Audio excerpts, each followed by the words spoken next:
Olá, sejam todos bem-vindos. Nós estamos aqui concluindo o nosso curso. Essa é a nossa última aula desse curso Criação versus Evolução.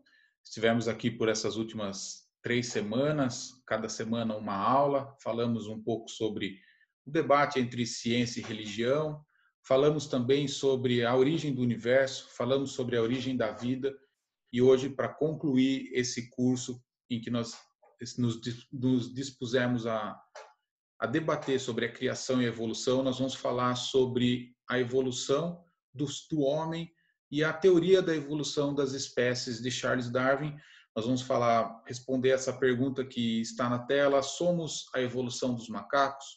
Muito tem se falado sobre isso, sempre é comentado sobre isso, e nós vamos aqui tentar trazer um pouquinho do que tem de evidências científicas e para onde elas apontam, assim como nós fizemos ao longo do curso. Nós somos do Ministério de Ensino da Igreja Batista Água Viva de Sorocaba e eu sou o Fábio e nós estamos aqui, então, dando sequência nesse curso. Bom, primeiro eu gostaria de passar para vocês qual é a visão criacionista da evolução das espécies. Então, como que o criacionismo entende que as espécies evoluíram nesse planeta? Tá? Para derrubar já um primeiro mito ou uma primeira desinformação que circula muito no meio daqueles que não conhecem a como o criacionista pensa a respeito disso. Então, eles pensam sempre que o criacionista acredita que Deus criou cada espécie que existe no planeta Terra. Então, cada espécie, cada raça de cada animal foram todos criados por Deus. Veja, não é bem assim que o criacionismo entende. O criacionismo entende que existe sim uma evolução das espécies. Essa evolução ela é científica, ela é comprovável, porém o criacionista entende a evolução um pouco diferente do evolucionista, e eu vou mostrar aqui a diferença básica das duas. Então, primeiro, o criacionismo ele vai entender que existem tipos básicos polivalentes. Então, cada animal que você vê na face da Terra, ele possui um tipo básico polivalente, um tipo que foi criado mais rudimentar, porém que continha um material genético capaz de sofrer pequenas evoluções e alterar em várias espécies. Então, eu coloquei aqui só um exemplo básico para você ver as cores mostrando que de um tipo básico, polivalente, você teriam várias espécies. Eu vou dar um exemplo que fica mais fácil de nós entendermos. É importante salientar que o processo pelo qual essas espécies vão se diferenciando, segundo o criacionismo, é através da microevolução. Nós vamos falar porque existe a microevolução e a macroevolução. O evolucionismo acredita nas duas formas que ocorrem, tanto as microevoluções como as macroevoluções. O criacionismo já discorda nesse ponto. Ele acredita que ocorrem somente as microevoluções. Eu vou dar um exemplo aqui para a gente entender. Microevolução. O que seria essa microevolução? É a recombinação do material genético que sempre esteve presente no sentido de características e organizações já existentes. Então, imagine que cada animal que você vê, ele possui um ancestral mais primitivo, porém esse ancestral ele já contém no seu material genético toda a reserva que ele precisa de informação para as variáveis espécies que vão ser formadas. Mas não haverá um acréscimo nesse material genético. Haverá somente recombinações entre aquele material genético já existente. Tá? Então, para nós darmos alguns exemplos, que é sempre bom, através do exemplo, vocês conseguem visualizar. Então, por exemplo, cor de pele, por exemplo, cor dos olhos, tamanho das folhas numa árvore, cor da pétala de uma flor. Tudo isso são microevoluções. Então, você tem uma mesma espécie, porém você possui organismos diferentes, com características diferentes, porém são pertencentes à mesma espécie, o mesmo ancestral, por assim dizer. Então, vou dar um exemplo aqui sobre a família dos canídeos. e a gente vai entender. E você imagina ali que você tem um tipo básico polivalente dos canídeos. Esse tipo básico, ele possui um material genético que tem informação suficiente para ele se diferenciar em várias outras pequenas espécies. Por exemplo, um tipo básico polivalente, ele vai dar origem às raposas, ele vai dar origem aos cães, ele vai dar origem aos lobos, ele vai dar origem aos chacais, aos coiotes e às hienas. Então você vê, você tem vários tipos de espécies, porém todas elas vieram de um mesmo ancestral. Então entenda, o criacionismo ele não é contra a evolução das espécies. Elas ocorrem, porém através da microevolução, ou seja, o material genético que contém no tipo básico, ele não sofre alterações no sentido de acrescentar material nele ou acrescentar informações que façam com que uma espécie se transforme em uma outra completamente diferente. Existem essas pequenas variações que vão ser necessárias dependendo do clima em que o animal vive, dependendo da maneira com que ele precisa caçar, dependendo de várias outras coisas. O que passa desse limite que está no DNA do tipo polivalente, o que passar disso, o animal não consegue evoluir, e sim ele vai à extinção. Então, eu dei um exemplo que, além dessas variações, aí você, dentro de cada espécie dessa, você ainda vai ter as variações das raças, por exemplo, nos cães, aí você vai ter os pastores alemães, chihuahua, pitbull, poodle, rottweiler, enfim. Eu coloquei até o vira-lata ali, porque é a raça que eu mais gosto dos cães, enfim. Você tem todos eles, são uma variação dos cães que variou de um tipo básico polivalente. Então, até para a gente retratar isso de uma forma científica, repare essa foto, essa figura. Esse animal que parece um cão, parece um lobo, enfim, ele foi encontrado congelado na Rússia em 2019, no ano passado. Tá? Ele era um canídeo pré-histórico. E daí, o que eles fizeram? Eles foram avaliar para saber que tipo de animal era ao certo. E eles realizaram 2 sequenciamentos genômicos nele. Eles estudaram o genoma desse bichinho e fizeram 2 sequenciamentos. E qual foi a conclusão do trabalho? Após 2 sequenciamentos completos do genoma do animal, ainda não conseguimos dizer se é um cão ou se é um lobo. Repare, eles pegaram um animal pré-histórico e fizeram um sequenciamento genômico nele para descobrir qual ele era e não conseguem descobrir se ele é um cão ou se ele é um lobo. Ora, se nós voltarmos nessa tela, nós vamos ver que tanto os cães quanto os lobos vieram de um mesmo tipo básico polivalente. Então, é normal que eles tenham DNAs muito parecidos, até mesmo se dependendo se aquele se tratar de um tipo básico polivalente, você vai ter o DNA que aparece nos demais animais. Então, esse daqui é uma notícia bem recente, algo que aconteceu aí faz pouco tempo e que está mais alinhado aí com relação à evolução do criacionismo. Agora nós vamos falar como que o evolucionismo entende que aconteceram as evoluções das espécies. Tá? Então, o que vocês estão vendo aqui, essa figura, é a famosa árvore da vida de Darwin, né? E essa árvore da vida, o que ela mostra para nós? O pensamento evolucionista. O pensamento evolucionista, diferentemente do criacionista, ele acredita que todas as espécies do planeta, todas as espécies de vida do planeta, elas foram oriundas de um único ancestral comum a todos. Então você tem um primeiro organismo que surgiu, né, espontaneamente. Esse primeiro organismo começou a dar origem a todas as demais espécies e famílias, e, enfim, tudo que se vê de vivo na face da Terra veio desse primeiro organismo. Então, aqui nós temos uma diferença, porque eles não estão falando de espécies polivalentes, eles estão falando de uma que deu origem a todas. Bom, então aqui é uma evolução a partir de um ancestral comum, é uma característica do evolucionismo. Outra característica são as macroevoluções, que eu vou falar logo mais sobre elas.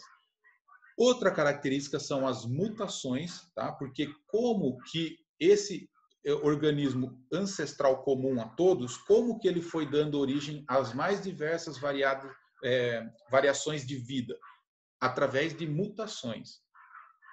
Outra coisa, eles trabalham com a seleção natural. São os mecanismos com que as espécies vão se alterando.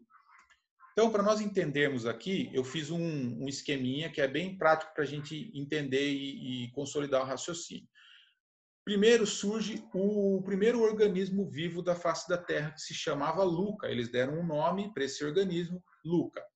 O Luca surge espontaneamente. Nós vimos na aula passada que a probabilidade de um organismo vivo unicelular, mesmo um organismo unicelular, ter surgido espontaneamente na Terra, a própria estatística diz que isso é impossível. Isso é algo que não aconteceu.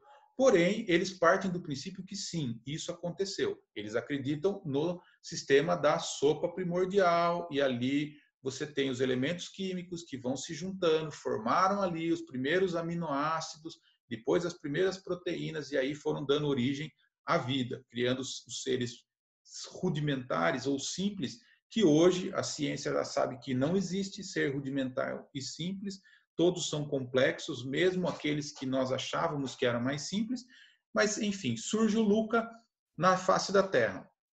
Bom, mutações vão criando variações. Então você imagina que o Luca, ele vai se reproduzindo, ele vai se reproduzindo, ele vai se reproduzindo, e por ele se reproduzir milhares e milhares e milhares de vezes, começam a haver mutações genéticas. O material genético do Luca começa a sofrer alterações e de repente você começa a surgir espécies que são diferentes daquela que era originária. Então, no nosso exemplo, você tem que o Luca era vermelho, e aí você, através das grandes mutações que ocorreram, você tem o verde, o azul e o amarelo. Então, são 3 espécies diferentes.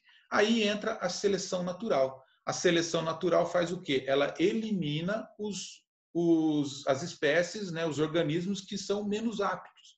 Então, a seleção natural vai fazendo a seleção de quais organismos vão prevalecer e vão vingar e quais organismos não vão vingar.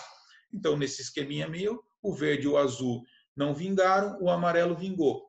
O amarelo vingou, então novas mutações criam novas espécies. Então você veja, se no começo nós tínhamos só a espécie vermelha na face da Terra, nós já temos a espécie vermelha, amarela, a roxa e a lilás.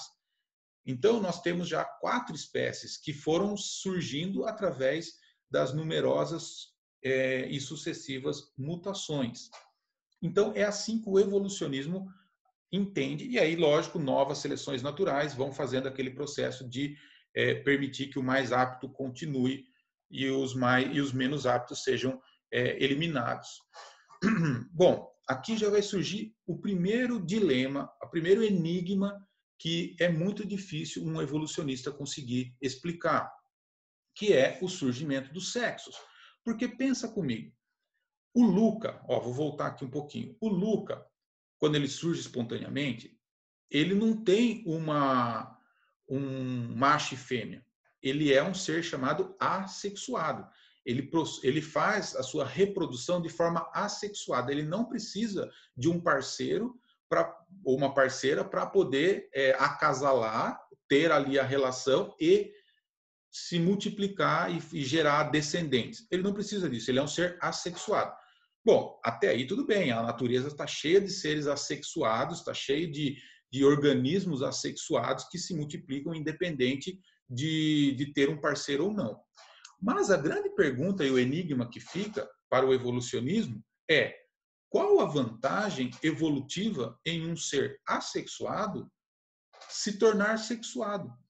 Porque nós estávamos falando ali que as mutações elas vão evoluindo as espécies. Então você começa com uma espécie extremamente simples e rudimentar e eles vão evoluindo. Bom, vai chegar um ponto na árvore da vida de Darwin que as espécies vão deixar de ser assexuadas e elas passam a ser sexuadas, como por exemplo o ser humano, ou por exemplo os mamíferos, ou por exemplo, sei lá, tem a grande maioria dos seres eles são sexuados. Até mesmo uma planta, ela é sexuada, ela precisa ali também ter a troca dos gametas para poder se reproduzir, para poder gerar fruto, enfim.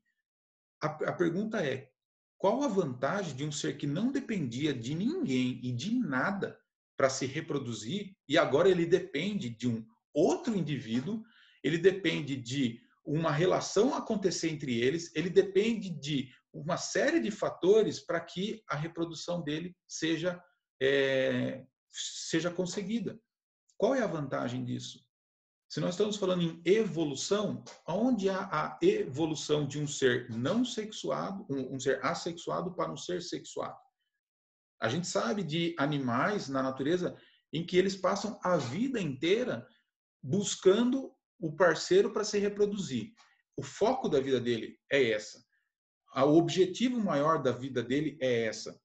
E aí eu te pergunto, não seria um desperdício de tempo para esse organismo, porque ele passa a vida inteira buscando uma parceira para se reproduzir, sendo que se ele fosse assexuado, ele já se reproduziria tranquilo, sem depender de ninguém, sem troca de material genético, sem nada.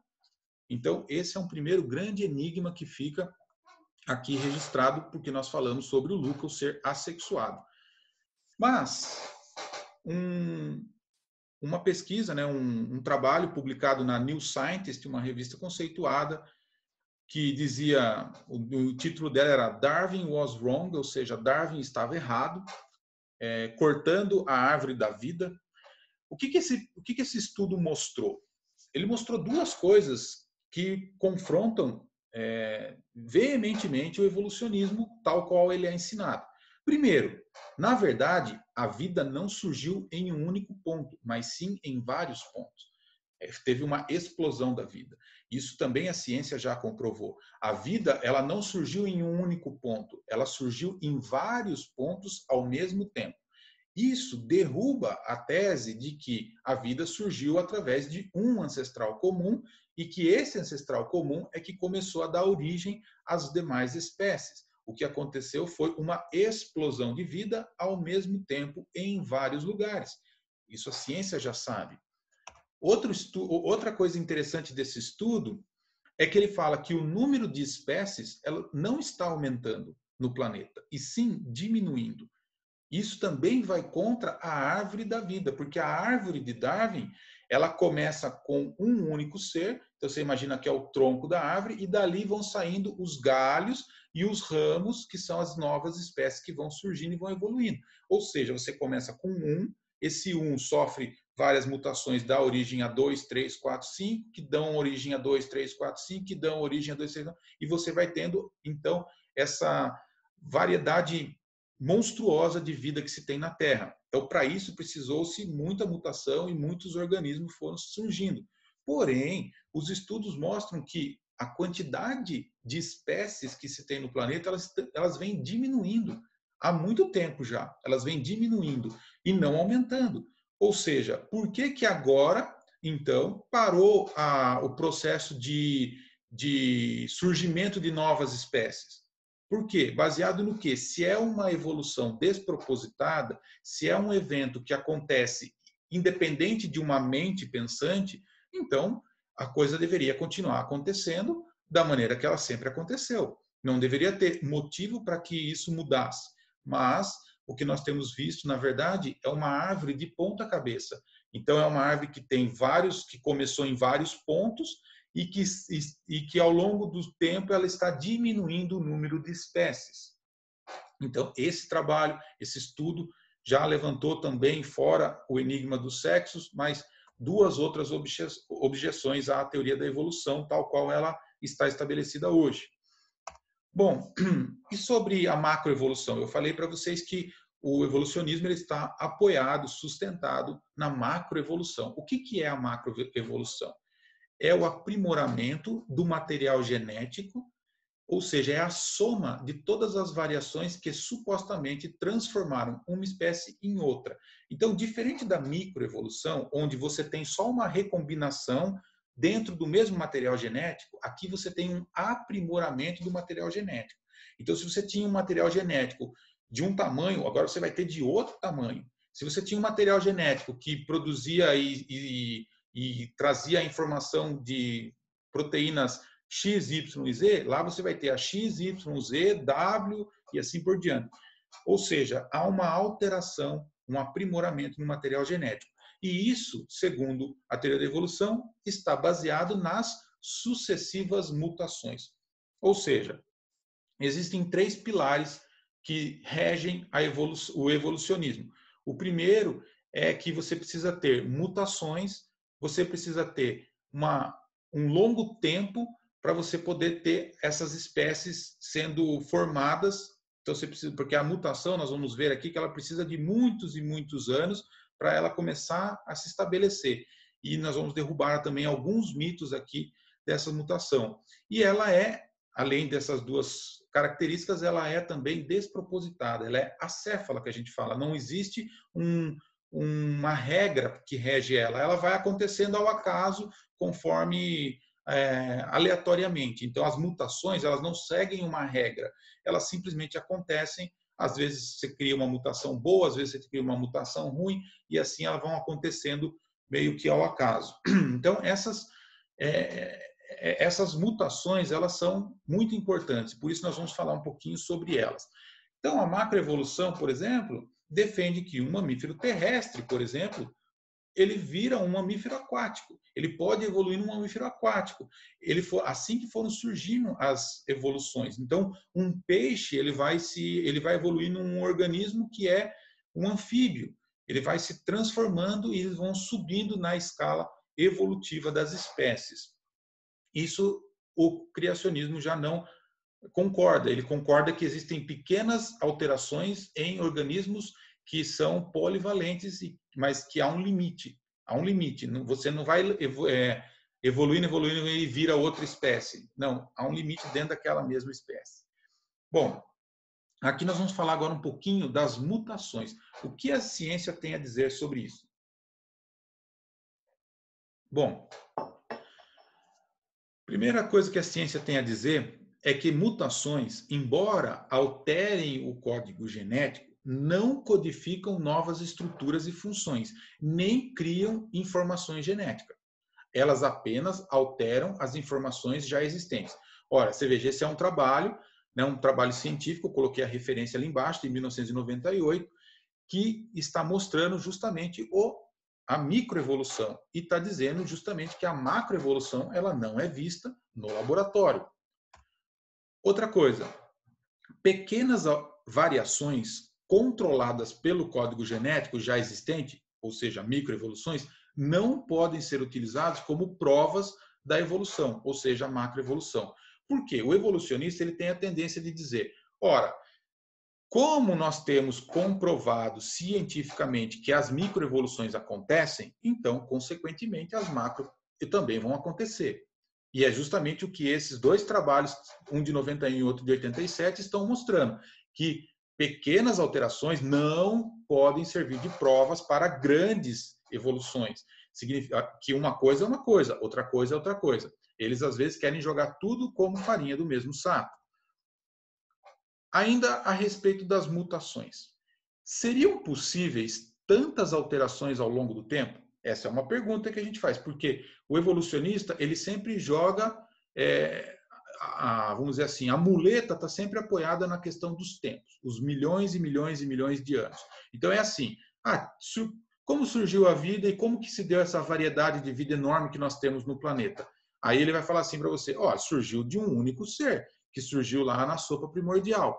Ah, que legal. Mas como que de um só deu uma origem a tantas espécies e tão diferentes entre si? Ah, mas é porque houve muito tempo. Mas foi muito, muito, muito tempo precisou para as mutações irem originando as diversas espécies. Então é sempre colocado no tempo. Mas será que era possível mesmo? Vamos ver. Esse livro do Michael Behe, The Edge of Evolution, que significa o limite da evolução, ele traz várias objeções com relação a isso. Nesse livro, ele coloca, através de evidências científicas, que sim, existe um limite de tempo para que essas evoluções acontecessem. A coisa não é assim, foi há milhões de anos atrás, então está tudo certo, foi há milhões de anos atrás. Não, vamos calcular esses milhões de anos, vamos ver até onde a gente consegue chegar. Então, um dos estudos, existem vários estudos nesse livro, mas um dos estudos foi com relação à malária.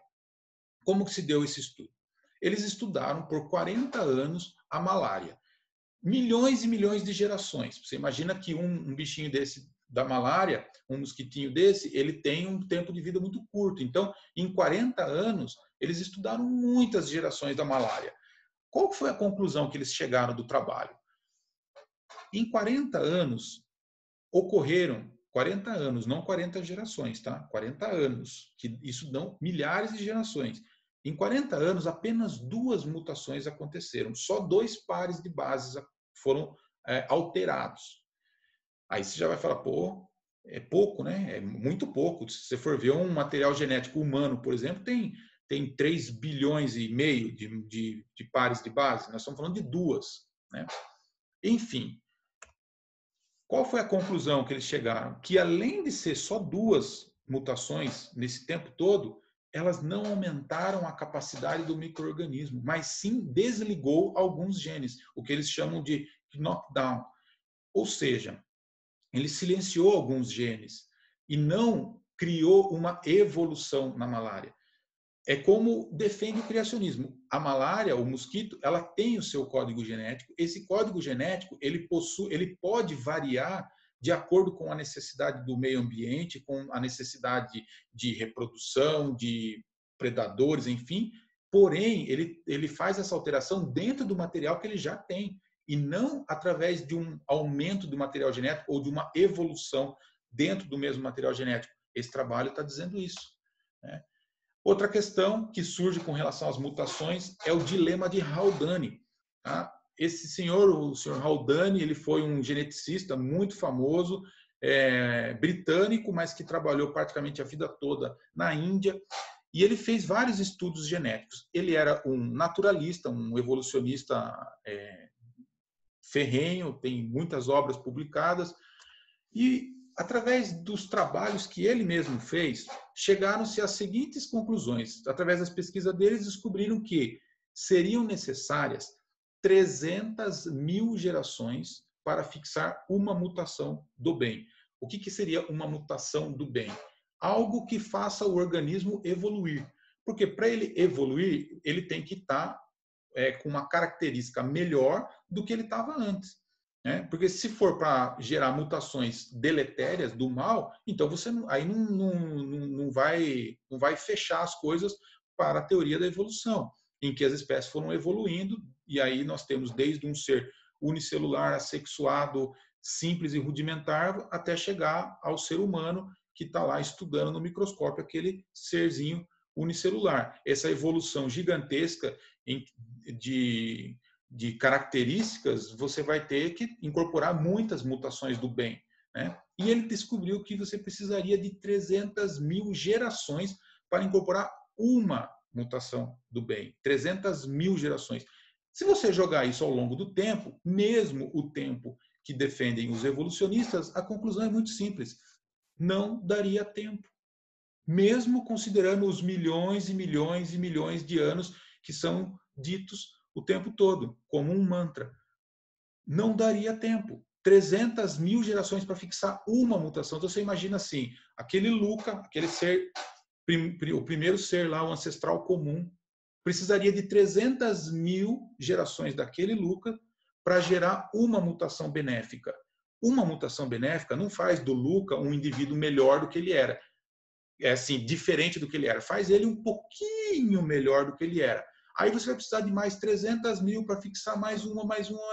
Até você ter um organismo completamente diferente, já se passaram milhões de gerações. Aí você vai ter que fazer isso até chegar no ser humano. Não dá tempo. Simples assim. A evolução, tal qual ela está colocada, de um único ser ancestral, até chegar no topo da árvore evolutiva, que é o ser humano, não daria tempo. Os próprios trabalhos estão aí na genética para comprovar. Nós vamos falar agora um pouco sobre paleontologia, para ver também o que os registros fósseis têm a nos dizer. Bom, A primeira coisa que a gente vê na paleontologia que confronta o evolucionismo é justamente aquela explosão de vida, que está conhecida no registro fóssil como explosão cambriana. O que é a explosão cambriana? Ela ocorreu há mais ou menos 550 milhões de anos atrás, entre 550 e 250 milhões de anos atrás. Qual outra característica dela? Houve uma explosão de vidas, ou seja, você olha no registro fóssil, não tem nada, não tem nada, não tem nada, de repente chega na explosão cambriana, no período cambriano, uma explosão de vida. Um monte de espécies, um monte de tipos diferentes. A vida aparece pronta e complexa. Aqui é um grande enigma também. Como que o período geológico anterior ao período do Cambriano não tinham vidas complexas e, de repente, você aparece com vidas prontas e complexas e um monte delas ao mesmo tempo? Vai totalmente contra a árvore da vida de Darwin. E outra questão importante é que não existe sinais de ancestralidade, ou seja, você não consegue ver no registro fóssil qual foi o antecessor desses bichinhos que surgiram nessa época. Você não consegue ver algo evoluindo neles. Não há sinal de ancestralidade. A impressão que dá, de fato, é que eles foram criados prontos, complexos e funcionais, todos naquele mesmo período. Bom, para ter uma ideia, eu peguei aqui um exemplo de um organismo que viveu nesse período e que é muito estudado, possui vários fósseis dele, é o trilobita. Se você nunca ouviu falar nele, é um dos mais famosos do período cambriano. O trilobita, além dele ser perfeitamente comparável aos organismos de hoje, em termos de estrutura, em termos de funcionamento, irrigação de sangue e tal, em vez de eles são perfeitamente comparáveis aos organismos de hoje. Mas fora isso, ele tem um olho que ainda nunca encontrou um rival. O olho do trilobita é algo sensacional. Possui mais de 15 mil lentes biconvexas extremamente complexas. São 15 mil lentes, uma numa convexidade e a outra na outra, para poder para fazer com que a luz passe e dê a ele a imagem que ele precisa. É um olho extremamente complexo, porém muito interessante. Muito interessante. E muitos estudos trabalhando em cima disso, desde René Descartes já estudava, René Descartes estudava esse olho dele já. É algo fantástico. Aí a pergunta que fica é: da onde veio essa complexidade que você não vê no registro fóssil? Você não vê no registro fóssil. O trilobita aparece pronto. Você não vê um ancestral do trilobita. E as estruturas são extremamente complexas. Olha o que Darwin disse. Se muitas espécies pertencentes ao mesmo gênero ou família tiverem realmente surgido simultaneamente, esse fato seria fatal para a teoria da evolução através da seleção natural. Isso está no livro dele, A Origem das Espécies, lá na página 344. Darwin não tinha acesso a tanta informação como se tem hoje. E ele disse que se um dia descobrirem que surgiu a vida, as espécies surgiram simultaneamente, isso colocaria em xeque a teoria dele. O próprio Darwin dizendo. E o registro fóssil? O que ele tem a nos dizer? Que formas aparecem e desaparecem quase inalteradas. Vou dar um exemplo. Os dinossauros. Então você olha lá no registro fóssil. Não tem dinossauro, não tem dinossauro, não tem dinossauro, de repente, pum, um monte de dinossauro. Várias espécies, dinossauro voador, dinossauro do tamanho de animais pequenos. Você tem o braquiossauro com aquele pescoço gigantesco, um dos maiores animais que já pisou na Terra. Eles surgem prontos e eles vão embora prontos. No período do registro fóssil, você tem ali o começo e o fim dos dinossauros. E você não vê formas intermediárias, você não vê ali animais que deram origem a esses dinossauros. Então, como evoluíram os dinossauros? É uma pergunta. Como evoluíram eles? Eles vieram da onde? Eu andei pesquisando um pouco o que defende o evolucionismo. Eles acreditam que vieram dos lagartos, dos répteis. Então, os répteis foram evoluindo e viraram os dinossauros. Aí a curiosidade em mim é muito grande, mas como seria, então, o processo evolutivo para formar um brachiosauro? Você imagina um lagarto para ele virar um brachiosauro. Quantos seres intermediários a isso você teria no registro fóssil? Quantos? Mas sabe o que acontece? Os elos intermediários, aonde eles estão? O registro fóssil nunca mostra. Então, olha o que Darwin disse há 150 anos atrás. A quantidade de espécies intermediárias deveria ser enorme. O que são as espécies intermediárias?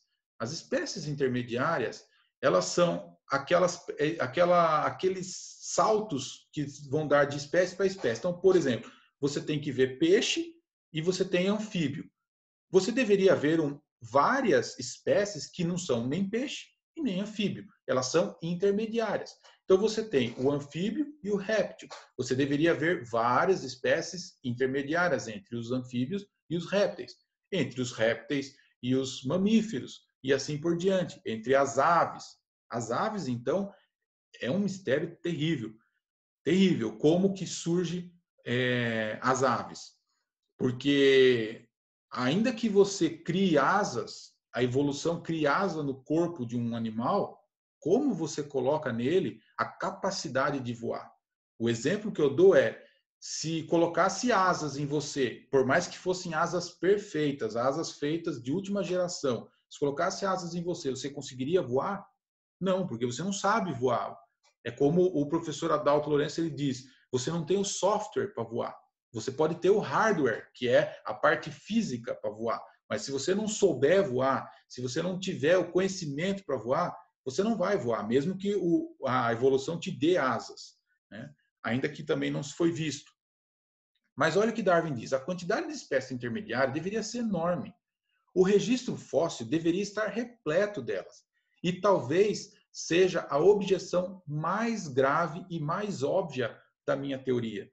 O próprio Darwin disse, se não acharem um monte de elos intermediários no registro fóssil, então essa vai ser a objeção mais grave e mais óbvia da teoria. Aí olha que interessante.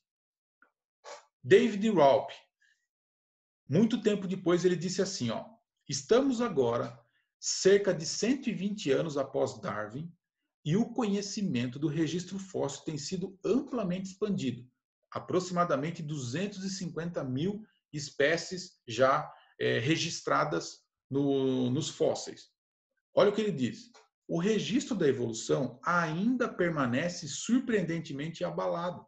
E, ironicamente, nós temos até mesmo menos exemplos de transição evolucionária que possuíamos no tempo de Darwin. Ora, se 150 anos atrás Darwin disse que não tinha nada, ele falou que estava procurando, que deveria existir um monte, mas não tinha. 120 anos depois, eles vêm dizer que não tem, tem menos do que Darwin tinha. É porque não existem. Porque o Darwin, quando disse isso, ele estava a paleontologia ainda estava engatinhando. Eles estavam ainda começando a buscar exemplares nos fósseis. Hoje nós temos 1/4 de milhão de fósseis já, espécies de fósseis. E cadê os elos intermediários? Na revista Newsweek surgiu então um estudo feito aí pelo Stephen Jay Gould, Mysteries of Evolution, né, era a capa, e ele disse assim nessa revista, a extrema raridade de formas transicionais no registro fóssil persiste como um negócio secreto da paleontologia. As árvores genealógicas que adornam nossos livros-textos têm dados somente nas extremidades e nódulos dos seus galhos. Olha aqui os ancestrais polivalentes, né? Isso, a evolução, nunca foi vista nas rochas. É isso que ele está falando. Um dos principais paleontólogos, ele fala, as árvores genealógicas que adornam nossos livros-textos, elas não têm veracidade no registro fóssil. Sabe o que você vê? Você vê a ponta do galho e você vê o começo do galho. Mas o meio do galho, que deveria estar repleto de elos intermediários, você não vê. O registro fóssil não mostra. Um exemplo que foi por muito tempo usado é o selacanto. Como vocês estão vendo ali, esse é um fóssil do selacanto. Ele foi encontrado e datado de 360 milhões de anos. Então, eles encontraram esse fóssil, fizeram a datação, chegaram a um número de 360 milhões de anos. Então, eles concluíram que esse animal viveu há 360 milhões de anos atrás e que havia sido extinto cerca de 65 milhões de anos atrás. Então, viveu esse período e foi extinto. Se você reparar, ele é um peixe e ele possui, uma das nadadeiras dele possui como se fosse um bracinho pequeno. Então, eles usaram o selacanto como um elo intermediário. Ora, achamos um elo intermediário. O selacanto ele não é peixe e ele é um peixe, mas que está em transição para o anfíbio. Legal. Até meados dos anos 30, acreditava-se que o selacanto fosse um elo intermediário entre os peixes e os anfíbios, até a década de 30. Até que, em 1938, apareceu o primeiro espécime de selacanto vivo. Essa moça encontrou o selacanto vivo, que era para estar extinto há 65 milhões de anos. Em 1952, apareceu o segundo espécime vivo. E hoje, atualmente, se você quiser, você pode mergulhar com o selacanto vivo. Tá? Eles são animais que vivem no nosso período, eles são nossos contemporâneos, eles continuam aí desde 360 milhões de anos atrás até hoje.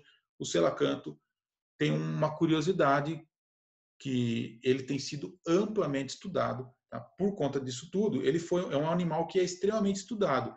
E sabe qual a conclusão que eles chegaram? Que o selacanto sempre foi selacanto.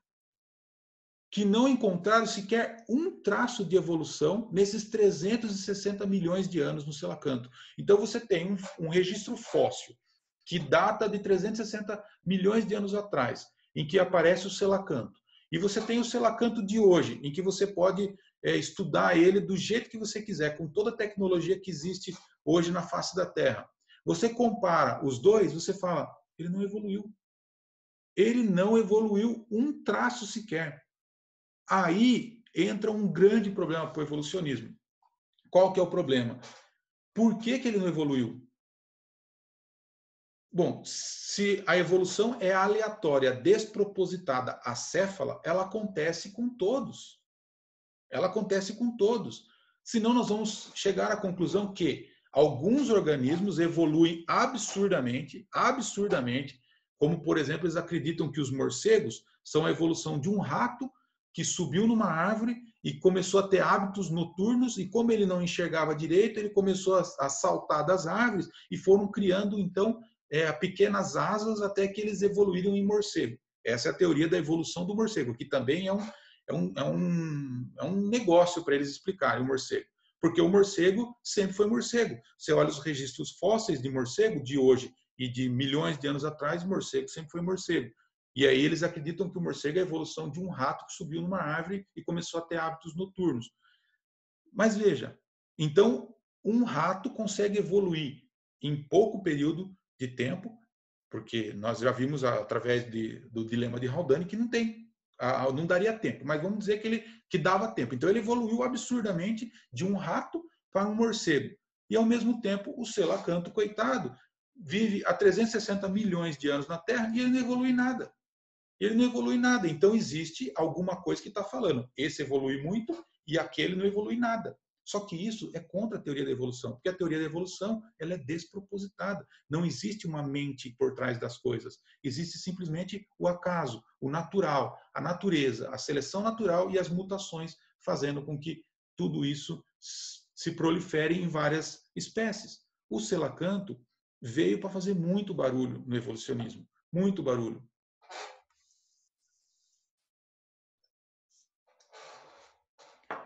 Mas afinal, nós vamos chegar aqui naquela pergunta do primeiro slide. Mas afinal, o homem é a evolução do macaco? Essa é uma grande dúvida. Isso tem sido falado na televisão, nas revistas, nas escolas, que o homem é a evolução do macaco. Vamos ver o que nós temos aqui de evidências. Bom, nós vamos começar falando alguns casos que foram relatados. na mídia. Eu separei alguns, existem vários, tá? Muitos. Eu separei os principais, os mais famosos, aqueles que ficaram mais em evidência. Por exemplo, Homem de Piltdown. O Homem de Piltdown, para vocês terem uma ideia, por mais de 40 anos, ele foi apresentado como um dos elos perdido entre o macaco e o homem. Então, ele foi apresentado como aquele homem, aquele ser que não é nem macaco nem homem, ele está no intermediário, ele é a evolução, ele está ali naquela cadeia evolutiva entre o macaco e o homem. 40 anos. Pura farsa. Descobriram depois que, na verdade, se tratava de uma mandíbula de orangotango que foi colocada no crânio de um ser humano. Então, eles pegaram um osso do crânio de um homem e colocaram a mandíbula de um orangotango. Em cima disso, eles criaram a tese de que o homem de Piltdown era um elo intermediário. Para vocês terem uma ideia, o New York Times, quando surgiu essa notícia, ele disse: olha, a teoria de Darwin prova-se verdadeira. Pensa, toda essa teoria, tudo que eu estou falando, ele resumiu, New York Times resumiu que a teoria provava-se verdadeira porque acharam um crânio com uma mandíbula que, teoricamente, seria um elo intermediário e que depois ficou comprovado que era uma mandíbula de orangotango. Tal desespero da imprensa em querer divulgar que a teoria da evolução se prova verdadeira. Aí também entra um ponto. Se o New York Times diz que ela se provava verdadeira por causa disso, quando foi provado que isso era uma farsa, então ela deixa de ser verdadeira. Correto? Porém, ela tem sido ensinada como verdadeira. Opa. Outro detalhe. O Homem de Piltdown ficou 40 anos exposto no Museu Britânico.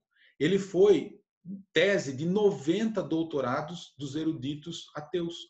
90 teses de doutorados foram feitas em cima de uma mandíbula de orangotango forjada num crânio de ser humano.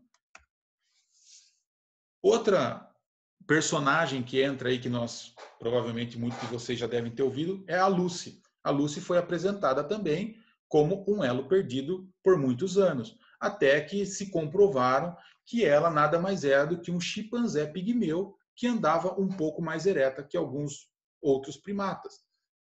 Ela não era um elo intermediário, era um chimpanzé pigmeu, uma espécie diferente.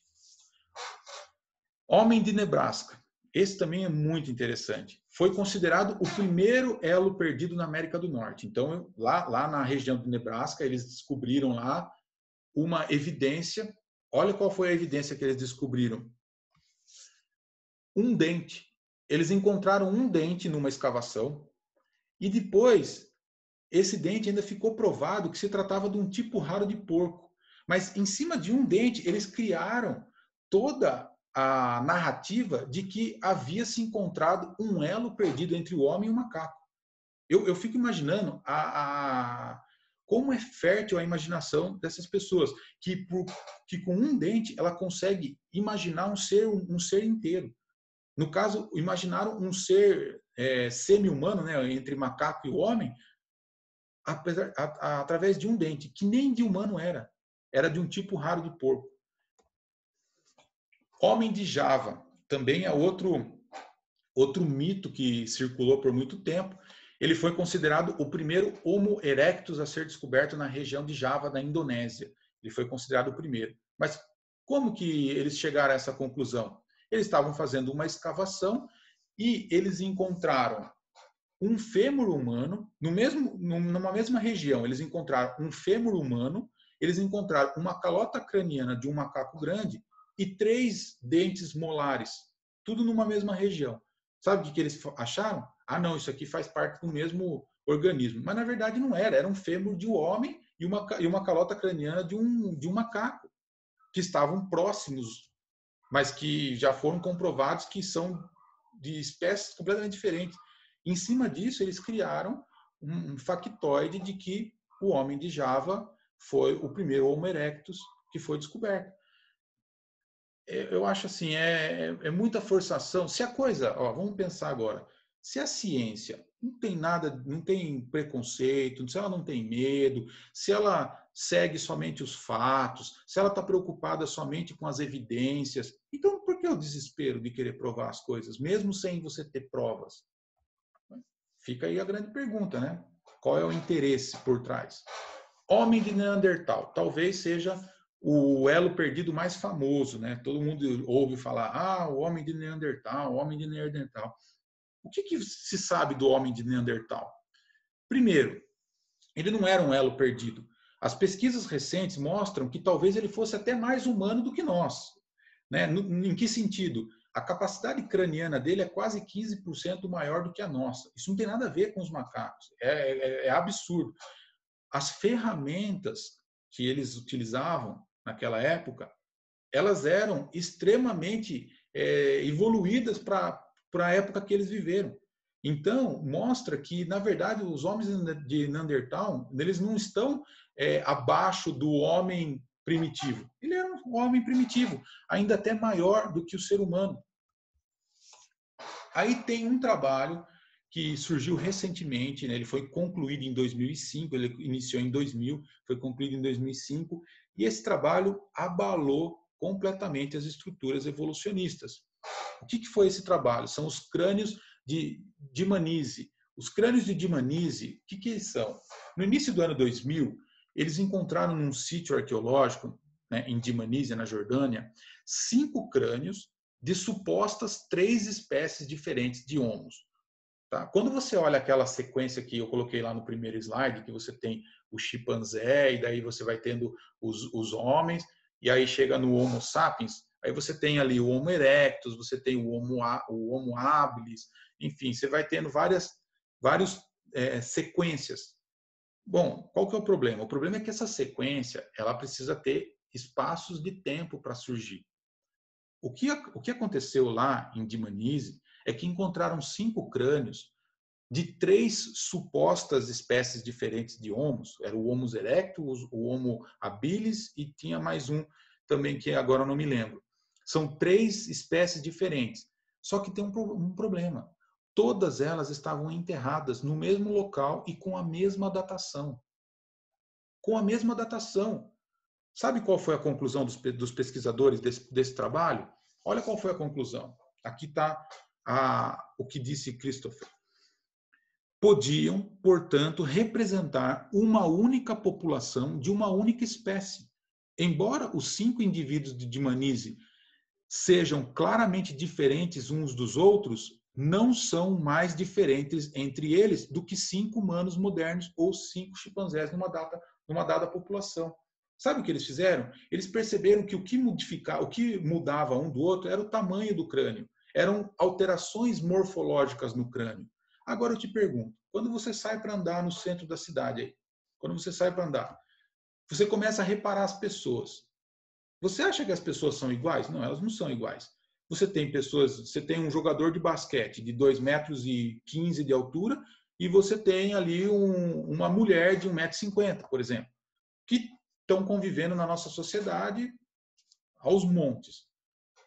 Se essas pessoas morrerem no mesmo local e você analisar o crânio delas, você não vai achar uma diferença de tamanho e de formato. Tem pessoas que têm o crânio mais proeminente aqui no frontal, tem gente que tem mais proeminente no occipital, tem gente que tem crânio de várias formas, tem gente que tem malar menor, malar maior, tem gente que tem mandíbula proeminente, mandíbula retrusiva. Enfim, existem várias variações entre a mesma espécie. E o estudo chegou a essa conclusão. Eles chegaram a essa conclusão. Eles fizeram a variação, a estatística que existe de variações de tamanho e formato de crânios na nossa sociedade e deu igualzinho ao que aconteceu lá em Dmanisi. Ou seja, todos esses Homo erectus, Homo habilis, Homo não sei o quê, eles são todos o mesmo tamanho, da mesma família, provavelmente, uma mesma espécie. Todas uma mesma espécie. Esse trabalho dos crânios de Dmanisi, ele chegou a essa conclusão. Bom, deixando um pouquinho agora essa parte de crânios e dos homens, nós vamos falar um pouquinho sobre embriologia. Tá? Embriologia é muito interessante a gente falar também. Por quê? Darwin, ele disse assim, o embrião de um mamífero passa por etapas muito similares do embrião de um réptil. Então, Darwin, ele acreditava que quanto mais você voltasse no tempo, na vida de um ser humano, ou seja, você volta para a época que ele estava na barriga, aí você vai voltando às etapas gestacionais, quanto mais na fase embrionária, mais similar ele seria com um réptil, por exemplo. Aí, em cima disso que Darwin disse, Ernest Haeckel, ele é um naturalista alemão, ele criou uma famosa sequência de imagens mostrando o suposto desenvolvimento das formas embrionárias. E é essa imagem que está aí. Eu tenho certeza que você já deve ter visto essa imagem em algum lugar. Muito provavelmente no seu livro de ciências, no seu livro lá na sua escola, ou na televisão, numa revista, que são as fases embrionárias. E ali você tem o ser humano, você tem a galinha, você tem o peixe, você tem o réptil, você tem várias coisas que o que ele quer mostrar é que quanto mais na fase inicial embrionária, mais parecido eles são. Então, por exemplo, naquela primeira linha, nessa primeira linha que você tem aqui, você tem a fase mais jovem do embrião e pode perceber que eles são praticamente todos iguais. E na medida em que vai crescendo o feto ali, aí vai se diferenciando um pouco mais. Isso aqui, por muitos anos, ilustrou os nossos livros na escola. Eu nem sei se tem ainda em algum livro de escola, mas pode ser que tenha. O problema é que isso aqui é uma farsa. Isso ficou conhecido como a farsa de Haeckel. Ficou comprovado através de um estudo que foi feito em 98, tá? 98, foi feito, já haviam comprovado anteriormente, mas em 98 saiu realmente um estudo sério mostrando como são as fases embrionárias dos mais diversos animais. Então, por exemplo, aqui você vê que o ser humano, ele não é igual nenhuma fase embrionária, nem parecida, mas nem na fase mais nova do embrião, ele não é parecido com galinha, com cobra, com gato, com morcego, como tem ali, enfim. Existem várias formas ali e cada uma é do seu jeito, cada uma tem ali a sua forma completamente diferente do que quiseram enganar o Ernest Haeckel. Inclusive, ele depois assumiu. Tá? Existe uma entrevista dele numa revista em que ele assume que ele fez uma farsa, que ele falsificou esses desenhos. Bom, para mais conhecimento sobre essas farsas que existem aos montes, existe um livro que eu deixo aqui, que é Zombie Science, de Jonathan Wells. Nesse livro, ele traz inúmeras outras falsas evidências que têm sido apresentadas pelos evolucionistas. Tá? Então, existem várias, a gente selecionou aqui algumas. É de se indignar, sim. Por quê? Porque esses homens são os que hoje se vestem de arrogância para falar que eles são cientistas e que eles estão do lado da verdade e que quem é contra eles são os obscurantistas, né? E, na verdade, o que você vê são atitudes que não se justificam, né? São atitudes que não se justificam, porque, como eu disse, se a ciência vai provar, então a ciência provará se é uma coisa ou se é outra. Não precisa alterar evidências e provas em favor de alguma coisa, né? Um dos exemplos que ele dá nesse livro também são as mariposas de Manchester, os tentilhões de Darwin.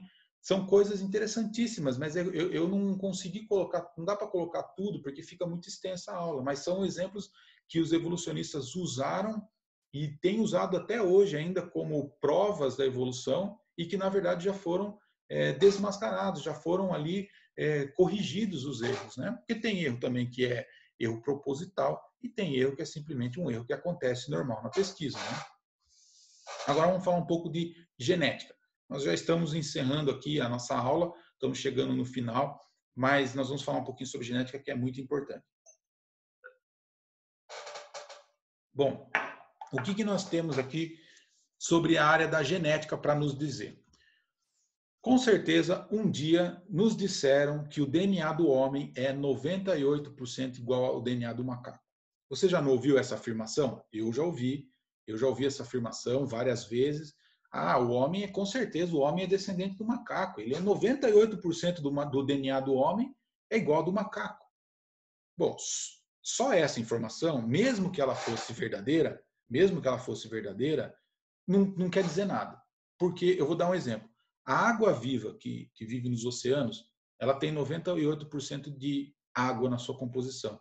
E a melancia também tem 98% de água na sua composição. Alguém aqui fala que a água viva é ancestral da melancia e vice-versa? Não, ninguém fala. Né? Outro exemplo, um programador de computador, quando ele vai fazer um software para um computador, ele usa basicamente a mesma base de dados. Ele altera muito pouco para fazer programas completamente diferentes. Tá? Para fazer programas completamente diferentes, ele altera muito pouco. Então, mesmo que a diferença do DNA do homem para o DNA do macaco fosse essa, de 2%, ainda assim você poderia ter seres completamente diferentes, como nós somos, completamente diferentes do macaco, a não ser a estrutura fisiológica, morfológica. Nem fisiológica, não é porque a indústria de cosmético, quando eles vão fazer teste, a indústria farmacêutica, eles não fazem teste em macaco, não. Eles fazem testes em porcos, porque os porcos possuem uma estrutura fisiológica mais parecida com o ser humano até do que os macacos. Outra questão, mesmo que fosse 2%, nós estamos falando aqui de 2% de 3,5 bilhões de genes, de bases nitrogenadas.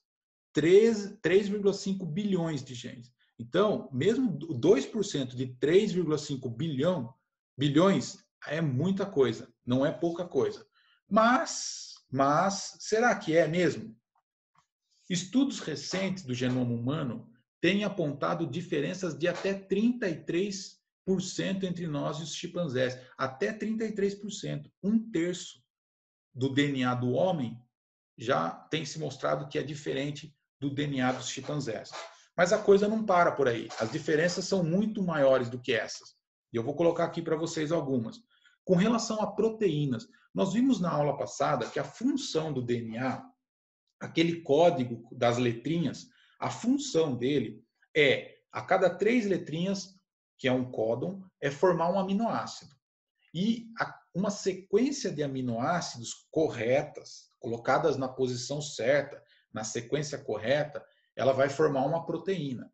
E as proteínas é que vão ser a base da vida. A base da vida é a proteína. O DNA não é a base da vida. O DNA é a informação da vida. O DNA contém a informação de quais proteínas vão ser sintetizadas. É isso que o DNA contém. Então, as proteínas são os que formam as organelas da célula, por exemplo. Tirando o próprio DNA, todas as outras organelas da célula são feitas de proteínas. Os ribossomos, os flagelos bacterianos, enfim, mitocôndrias, ATP sintase, é tudo feito de proteína. Então, vamos ver se o homem é parecido com os macacos com relação às proteínas? Somos aproximadamente 80% diferentes com relação às proteínas. 80% diferentes do que os macacos com relação às proteínas do nosso corpo, que é o que importa. Outra coisa, o ser humano possui 23 pares de base, 23 pares de cromossomos, perdão, e os macacos possuem 24. Então, aqui já tem uma diferença muito grande, que a ciência também fica tentando sempre dar um jeito de fazer com que os 23 pares de cromossomos dos homens se alinhem com os 24 do macaco. Mas, se nós falarmos de matemática, 23 é 100% diferente de 24. 23 é 100% diferente de 24. E se nós pensarmos também o DNA como um livro, os cromossomos, eles são os capítulos. Então, você imagina que você tem, dentro da nossa célula, você tem o DNA, aquele material genético todo, ele é como se fosse um livro. Ele contém toda a informação daquele ser vivo. Toda a informação dele está ali no DNA, codificado.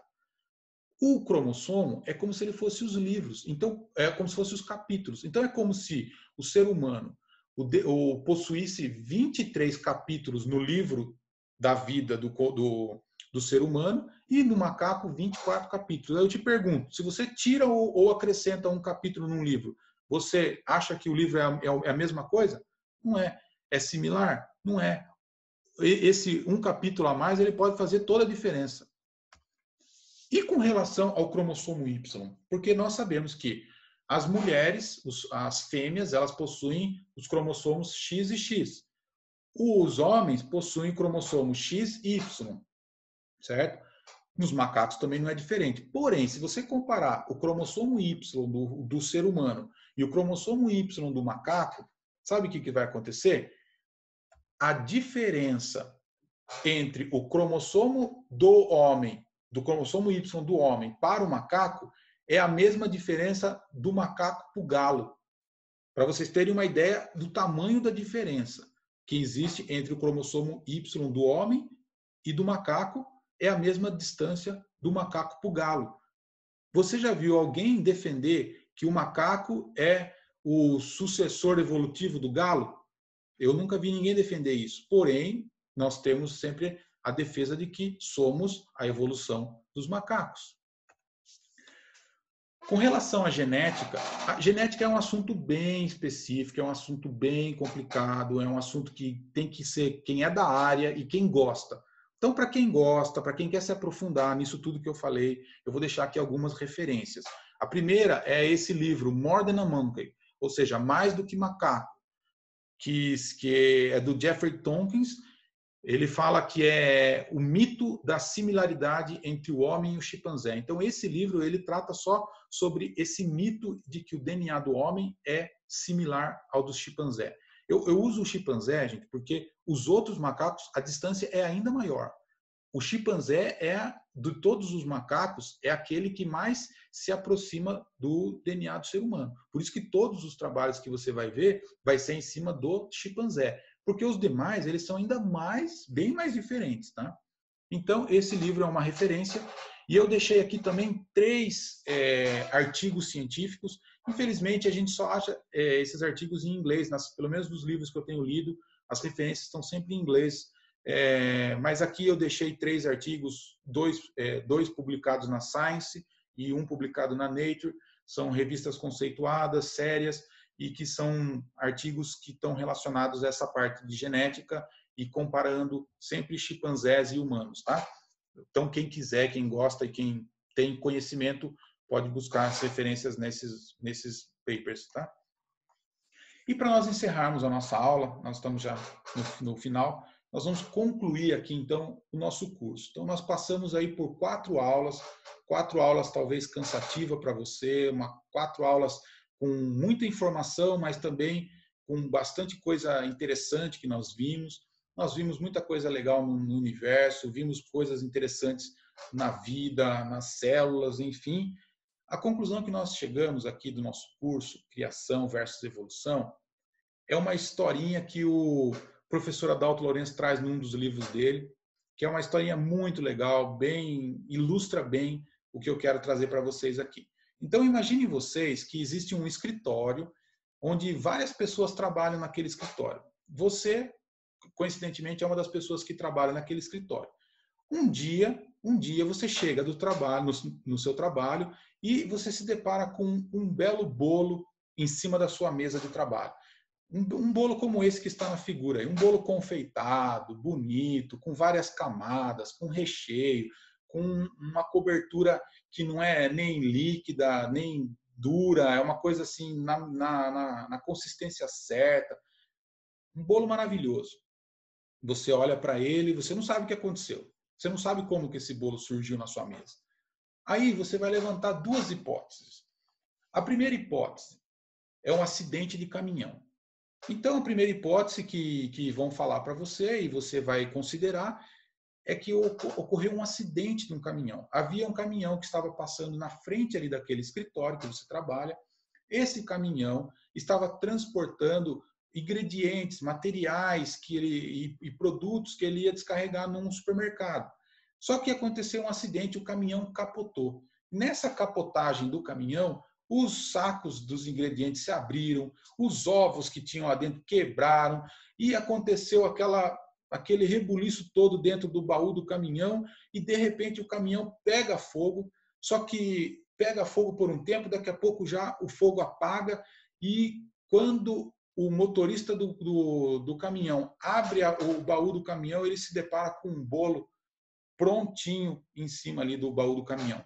Um bolo prontinho, esse bolo, perfeito. Como ele estava na frente do seu escritório, ele foi lá e deixou o bolo de presente para você na sua mesa. Essa, então, é a primeira hipótese do surgimento do bolo. A segunda hipótese é a mãe confeiteira. Bom, a segunda hipótese diz que esse sujeito que chegou no escritório, né, pode ser eu, pode ser você, possuía uma mãe confeiteira.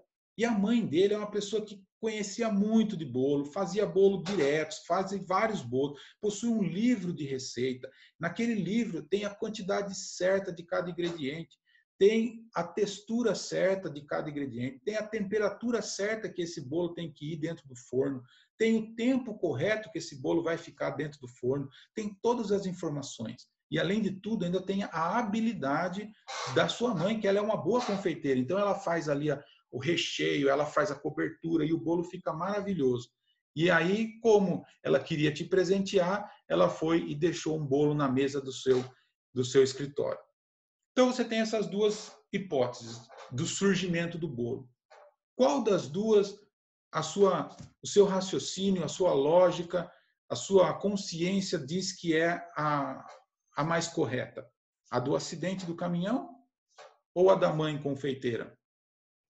Aqui é lógico que é óbvio que é uma analogia ao evolucionismo. O acidente do caminhão representa o evolucionismo, ou seja, você pode até dizer que existem todos os ingredientes aqui nessa Terra, por exemplo, os ingredientes para formar o material genético. Você pode até dizer isso. Isso é verdade. Você tem os ingredientes. Mas daí a achar que a obra do acaso, o acidente, algo sem nenhum tipo de informação, algo sem conhecimento prévio, foi lá e criou um bolo no acidente, no acaso, é acreditar no evolucionismo. No universo, a mesma coisa. Acreditar que o Big Bang criou toda essa maravilha de universo com 26 constantes ajustadas finamente entre si e que tudo isso foi obra do acaso, então é o acidente do caminhão formando o bolo. Agora, se você acreditar que isso foi uma obra de uma mãe confeiteira, então você está dentro do criacionismo. O criacionismo, ele diz exatamente isso. Existem os ingredientes e existem neste planeta. Porém, precisava-se de alguém que soubesse o que estava fazendo para que esses ingredientes fossem misturados de forma correta, pensado e planejado, para que se tivesse, então, o resultado final, que é o bolo. Então, aqui eu deixo para vocês essa conclusão do nosso curso. O curso nosso, basicamente, é isso. É mostrar as duas faces das duas hipóteses que existem hoje, das duas teorias, né? Eu gosto sempre de ressaltar, as duas são teorias. Não existe lei da evolução e não existe lei do criacionismo. Não existe. Existe sim, são duas teorias que têm levantado hipóteses, que têm buscado evidências para ver qual delas está mais próximas e mais corretas, né? Então, esse curso buscou trazer evidências, trazer ali informações para que você possa fazer essa inferência, sendo no que você acredita que possa ter acontecido. Como eu disse no segundo vídeo, nós teríamos que voltar no tempo até o dia em que surgiu lá o tal do Luca, ou até o dia em que surgiu o Big Bang, para sabermos como as coisas aconteceram de fato. Como nós não temos essa capacidade de voltar no tempo, nós vamos ter que analisar o que as evidências apontam. Esse foi o foco do nosso curso. E aí, eu queria também fazer uma ressalva aqui com relação à ciência. Talvez durante o curso eu possa ter sido, às vezes, até mesmo ofensivo à questão da ciência, mas a ciência é algo extremamente importante, é algo que sempre esteve presente na humanidade e a crítica não é contra a ciência. A crítica é sempre contra a má ciência, a ciência feita preconceituosa, a ciência que busca encontrar aquilo que ela quer achar. Esse tipo de ciência, ela tem que ser deixada de lado, tanto de um lado quanto do outro. O que tem que se buscar é a verdade dos fatos, doa a quem doer. Esse foi o nosso curso. Eu queria encerrar aqui agradecendo pela atenção de todos e deixando também aqui, para quem gostou, quem chegou até o final do curso, gostou muito do assunto, quer ler algo mais, quer algo além eu deixo aqui, ó, esse livro que eu estou começando a ler, já li um tanto dele, é sensacional, sensacional. Fomos Planejados, pelo professor Marcos Eberlin, a maior descoberta científica de todos os tempos. Uma leitura fácil, uma leitura leve, divertida, muito boa, e que aqui você encontra também muita informação. Se você quiser, eu recomendo esse livro. E eu gostaria de encerrar deixando esse versículo de Romanos 11:36, que diz: porque dele, por meio dele e para ele são todas as coisas, a ele, pois, a glória eternamente e amém. Amém? Fiquem então com Deus. Espero que vocês tenham gostado, que tenham aproveitado bem aí o nosso curso. Olá, eu estou aqui para fazer um convite a você que está aqui nos assistindo. Um convite muito feliz, muito agradável, que nós conseguimos marcar com o professor Marcos Eberlin uma live que acontecerá nessa próxima segunda-feira. É uma live que acontecerá com a nossa igreja, pelo canal do YouTube da nossa igreja. E o tema dessa live que nós teremos na segunda-feira, dia 29, é Criação versus Evolução, Cosmovisões em Conflito. Nós vamos debater sobre esse tema com esse ilustre convidado, o professor Marcos Eberlin. Ele, para quem não conhece, o professor Marcos, ele é formado e pós-graduado na Unicamp em Química. Ele tem também pós-doutorado na Universidade de Purdue, dos Estados Unidos. Ele é presidente da Sociedade Brasileira de Espectrometria de Massas. Ele é presidente também da Sociedade Brasileira do Design Inteligente. E ele é coordenador também do Instituto de Pesquisa em Ciência, Fé e Sociedade, do Discovery Mackenzie. É um dos principais nomes, com certeza, sobre criacionismo científico do Brasil e também do mundo. Ele, como cientista, também é um cientista extremamente conceituado no Brasil, possui mais de 1000 publicações científicas. Ele é autor desses 2 livros que são sensacionais do tema, né? Fomos Planejados e Antevidência, 2 livros que são usados no mundo todo para tratar sobre esse assunto. E nós vamos ter, então, essa bênção, essa graça de que o professor Marcos vai estar aqui conosco na segunda-feira fazendo uma live. Tá? Acima de todas essas qualificações, eu vejo que o professor Marcos ele é um homem de Deus e que tem aí empenhado a sua vida em divulgar essa mensagem libertadora, essa mensagem que traz para todos nós muitas bases científicas para defender a nossa fé. Então, ele é um desses grandes homens que Deus tem levantado no Brasil e nós vamos ter o privilégio de ter ele aqui conosco na segunda-feira, dia 29, às 9h. Então, eu gostaria de fazer esse convite, até mais do que um convite, é uma convocação para que vocês participem dessa live conosco pelo YouTube. Prepara perguntas, nós vamos tentar fazer algo de forma bem dinâmica, participativa, e que também vocês possam divulgar para as pessoas que vocês conhecem, as igrejas que vocês conhecem, para que o máximo de pessoas possam ser abençoadas com essa live. Tá certo? Então, agradeço a atenção de vocês e peço que na segunda-feira, dia 29, nós estejamos aqui ligados no canal do YouTube da nossa igreja. Tá bom? Até mais.